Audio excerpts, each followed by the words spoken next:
Welcome back to the channel and our read-along book club of Steven Erikson's Gardens of the Moon. Today we are covering Chapter 9, everybody. And Mr. Erikson, alas, has served me up a little bit of cheese. Yes, a little bit of cheese.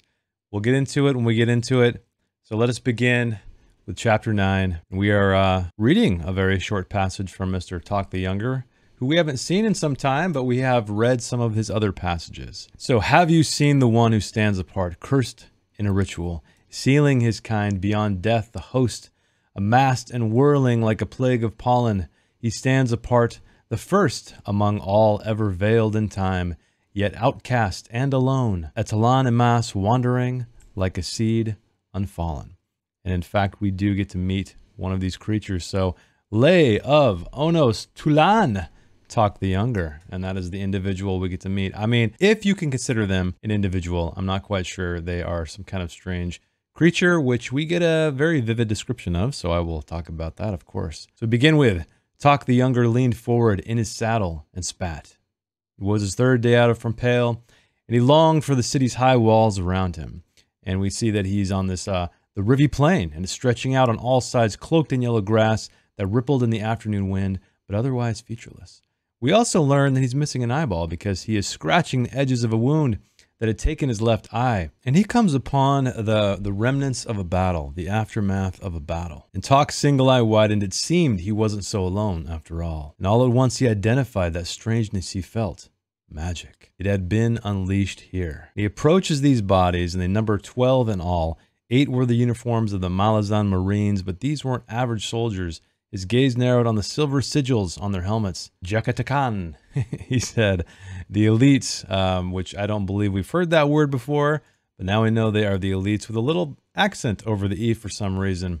And the Barghast, how each hunter group was identified through their woad tattooing. And these were the Ilgress clan. But so what brought them here, he asks. What brought them here indeed? And he sees the shaman's body, studies it.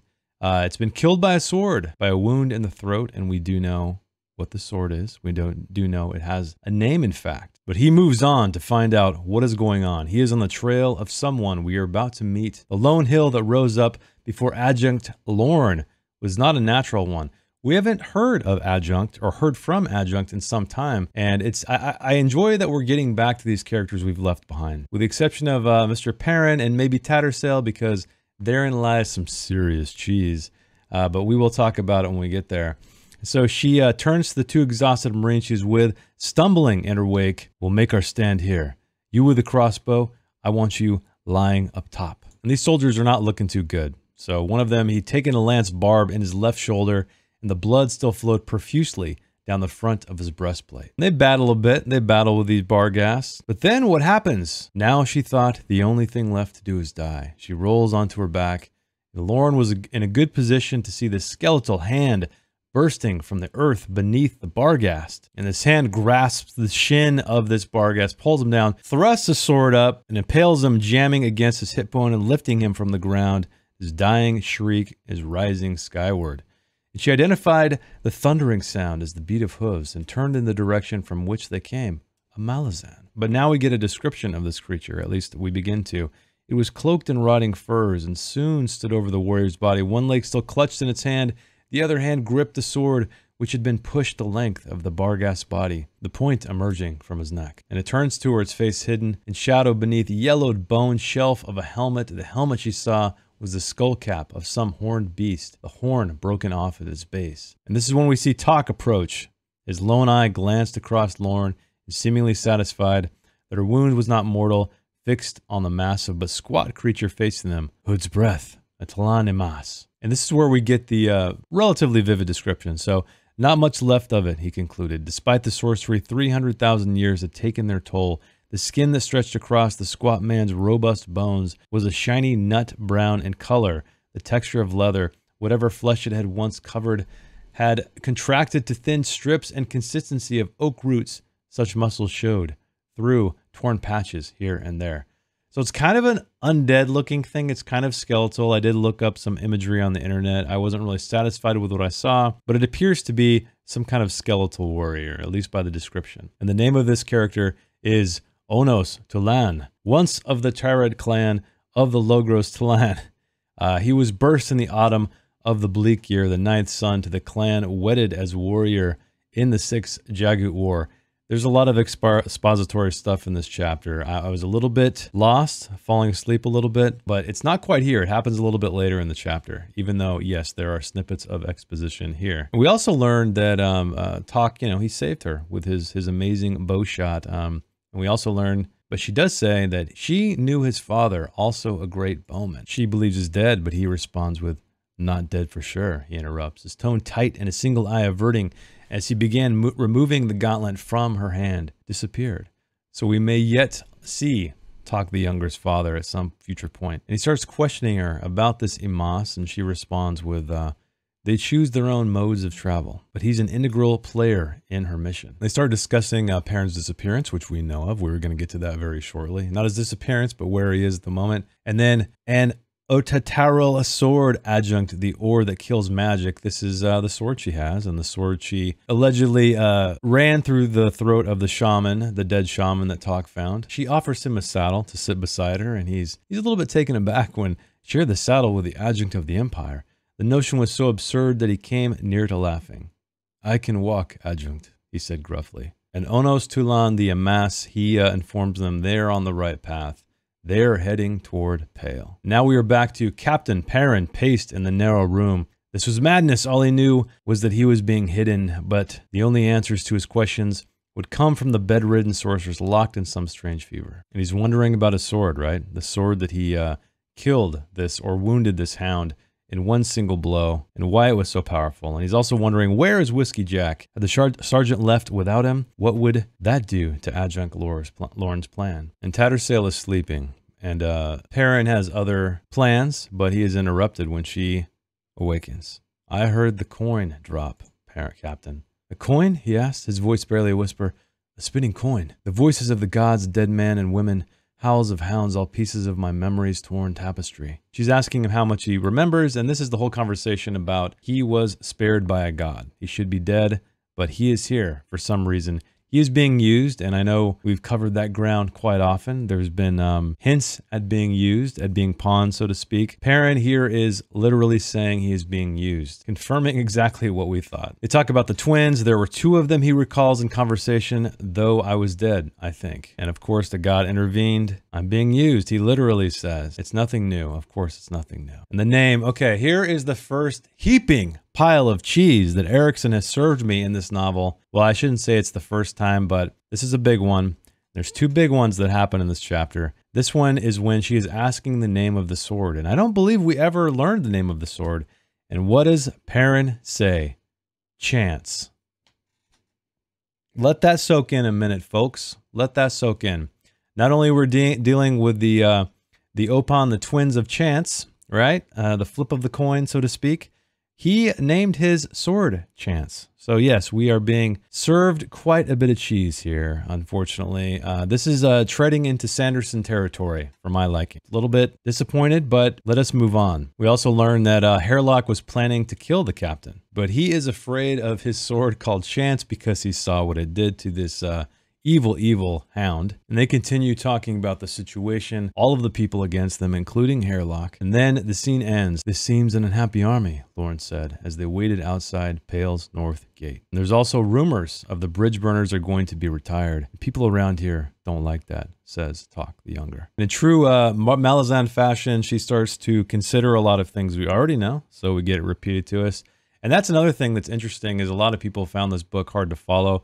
I really didn't, and maybe it's because most fantasy novels are, or I haven't so far, most fantasy novels are throwing exposition down your throat at every turn, every single turn, and this one does not for the most part. There are expository dumps to be found for sure, but a lot of terminology is thrown at you, a lot of events, a lot of characters, things like that. So I can see it being difficult in that regard, but because a lot of times when we're switching POVs, we have the characters considering something we already know. So if you did miss some details, it's definitely reinforced from a different POV. Not sure how I feel about it. It could be because I'm reading this a little bit more carefully, I think, than most books, because I'm making these videos. But so far, with the exception of terminology, locations, events, things like that, that are just thrown at me, I wouldn't say I'm lost with the events that are unfolding before us, because again, it's repeated over and over, reinforced. And High Fist Dujek shows up. The man seemed to have aged a dozen years since she last seen him 13 months ago in Genabaris. And Lauren thanks Tok the Younger for escorting her to Pale,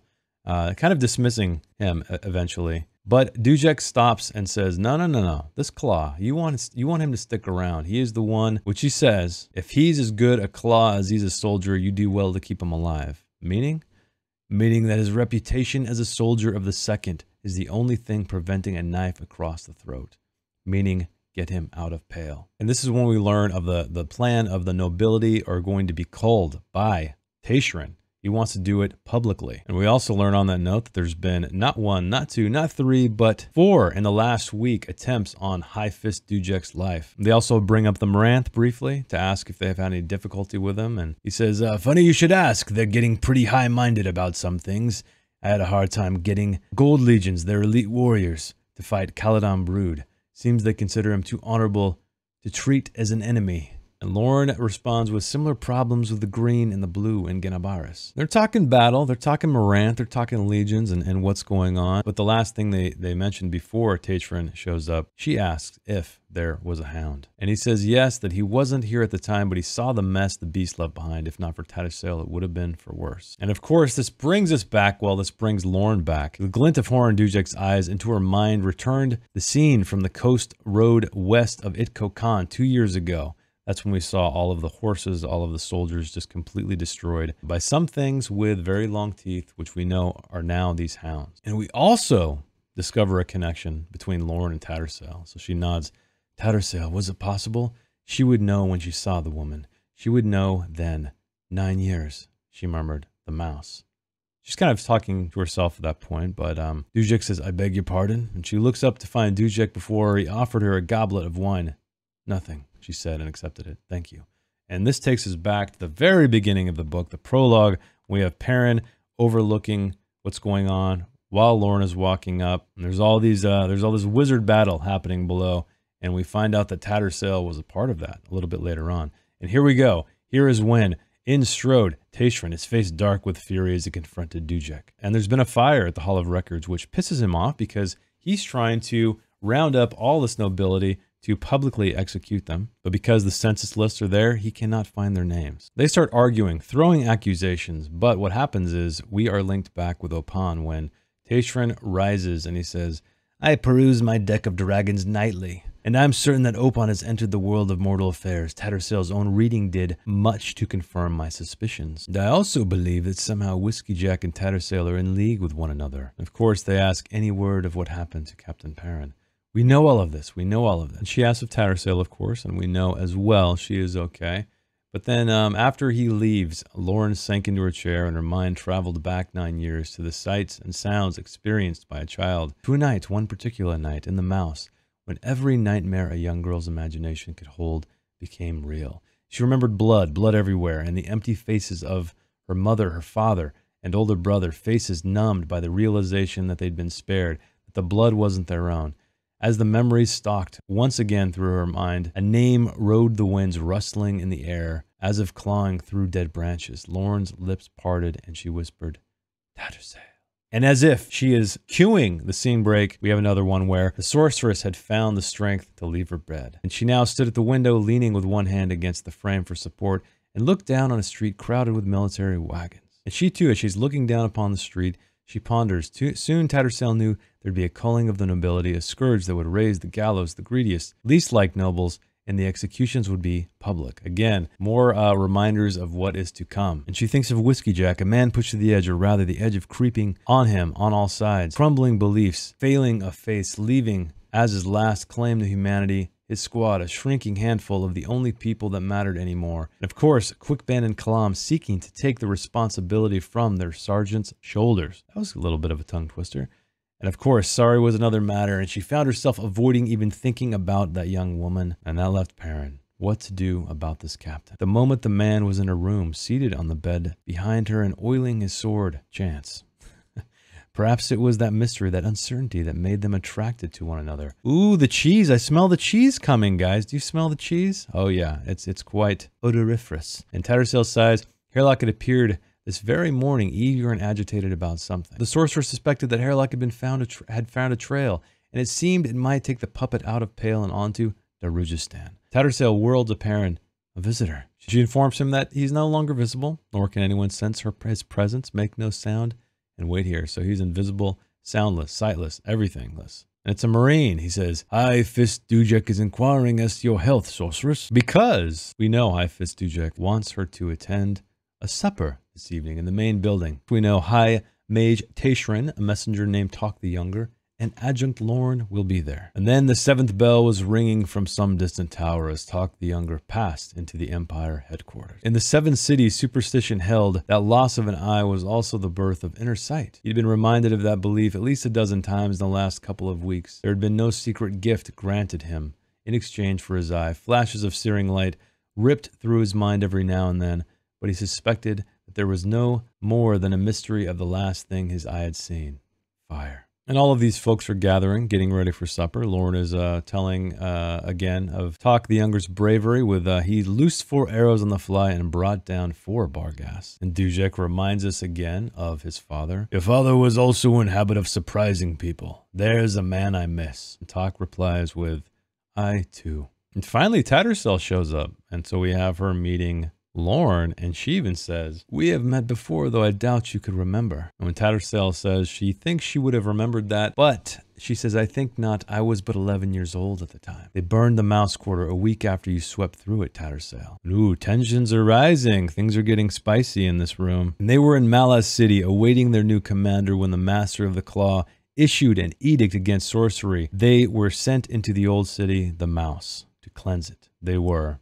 her voice caught, indiscriminate. She swung her attention back to Tattersail. This woman was one of those mages. Sorceress, that night was my last day with my family. I was given to the Claw the very next day.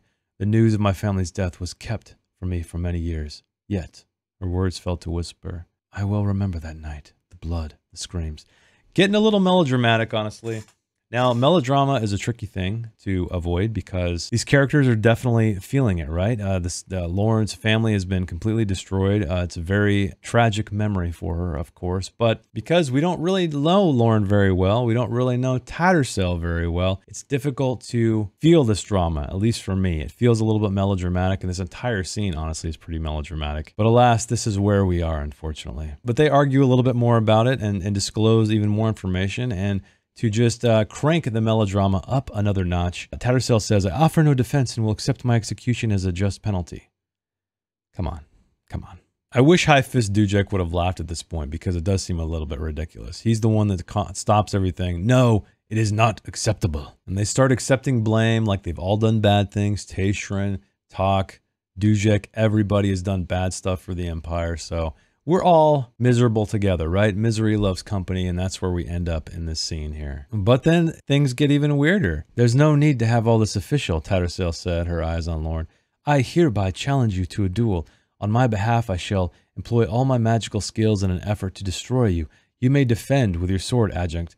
We know what sword she has. She has a magical sword, and no Tataril sword. The duel would be grossly unfair that she die within seconds as the sword devoured her every spell. Then he saw the sorceress knew all that, that being Talk the Younger. And Tashrin, of all people, he tries to smooth things over when he speaks softly. The woman named Lorn, the woman who once was a child, who once had a family. He looked upon the Adjunct with anguish in his eyes. That woman does not exist. She ceased to exist the day she became the Adjunct. Yeah. More melodrama, guys. A little more cheese. It's smelling like a cheese factory in here. But anyway, we continue with the scene, and accusations turn into compliments when Lorn addresses Tattersail and says, Sorceress, permit me to compliment you on besting a Hound of Shadow. But Tattersail also mentions, as the High Mage may have explained, it's now clear that the gods have entered the fray. Shadow Throne. We know Shadow Throne. We met Shadow Throne when Perrin was laying there dead, well, supposedly dead, being Perrin with his cocky attitude. The Hound's presence was triggered entirely by accident, Tattersail said, flicking a glance to Tashrin. I was doing a reading from my deck of dragons and came upon the card of the Hound. And again, we're talking about more stuff we already know. In other words, Lorn said slowly, you believe that Opon intervened. I really feel like this book could be edited a lot, right? I appreciate reinforcement, right? I do, but it is literally around every corner, or I guess I should say every page. It's becoming a little bit tiresome, honestly. And Dujek asks, is there a way out? His words a growl that startled everyone. Tattersall shrugged. If there is, it lies in Darujistan, since that's where Opan's gambit seems centered. And Tattersall shrugs.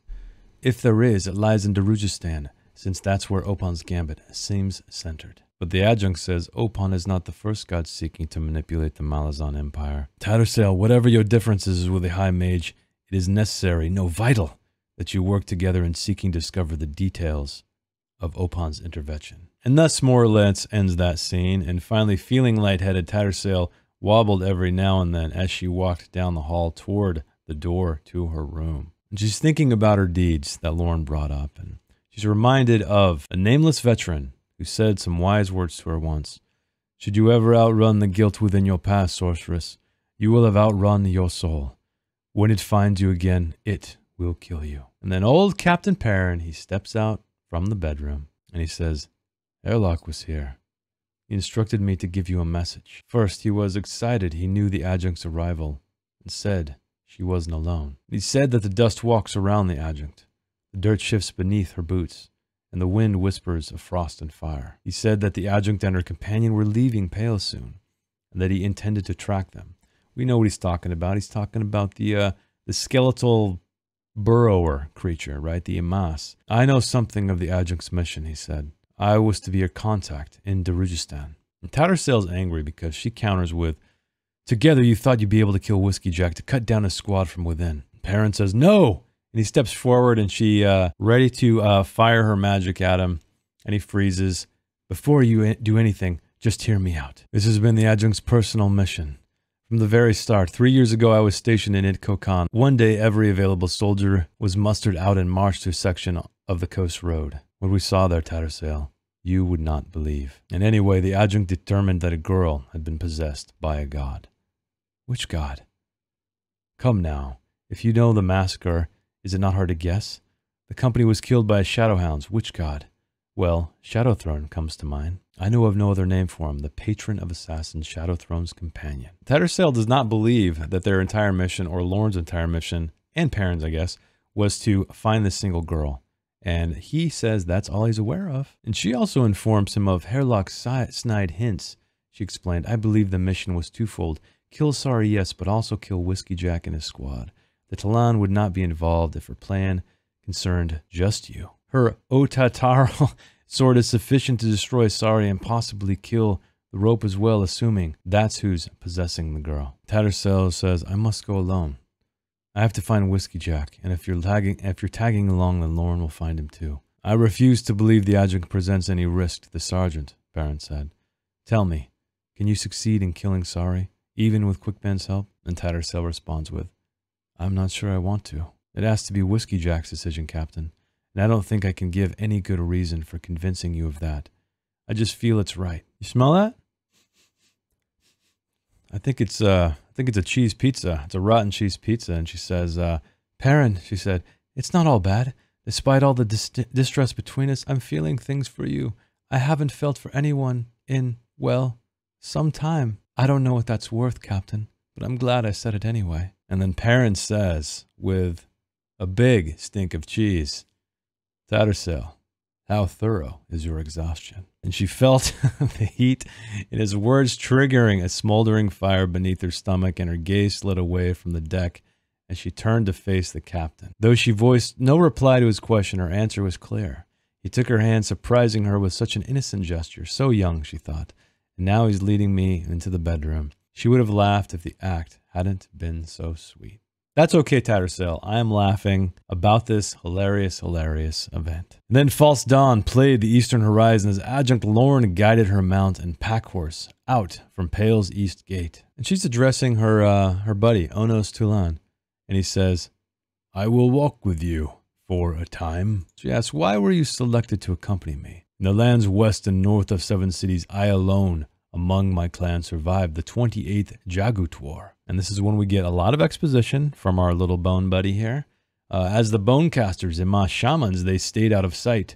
The only one that had ever appeared was the one named Olar Etil, who stood alongside the clan chieftain Aitolos Ilm during the Battle of Kartul, which had seen an exchange of sorcery and made Moon Spawn look like a child's cantrip. And she asks him, where is this first throne, Tool? I like how she calls him Tool. And he says, this holds for all Logros Talanimas and for all Kron Talanimas. Who are the Kron? They are coming, Tool replied. The year of the 300th millennium approaches, the warrior replied. What happens then? Adjunct. The diaspora ends. Whatever that means. And then the great raven called Crone rode the high winds above Riva Plain. The gods were descending to the mortal soil to do battle. Shapings were being forged of flesh and bone, and the blood of sorcery now boiled with a madness born of inevitable momentum. Crone had never felt more alive. It was the mystery surrounding the half-human warrior called Caladan Brood. Anticipation lifted Crone's wings with renewed strength, and steadily Black Dog Forest spread its verdant cloak over the north. So that ends chapter 9. You can see I'm a little bit dissatisfied. I'm a little bit frustrated with that chapter because it's veering into some serious cheeseball territory. I'm talking Sandersonville, okay? It's getting a little lame-o for my taste. So we'll see how chapter 10 goes. I'm not sure if it's going to be any good. I'm getting a little bit tired of this book, honestly. I'll give it another chance. I'll see how this chapter goes and if I wish to continue. And for those of you following along, let me know if you want me to just push through, power through, continually push through to see this thing to the end. Because unfortunately, it's wearing me thin. But anyway, thanks for hanging out with me. Let me know, did you smell the cheese? Was it really bothersome to you? In the comments. I think I'm going to read chapter 10 this weekend, so this video is probably going to come sooner than a week. Maybe tomorrow, maybe the next day. Because I want to finish this part and see if this book can redeem itself. So I will see you in the next video with chapter 10 of Gardens of the Moon.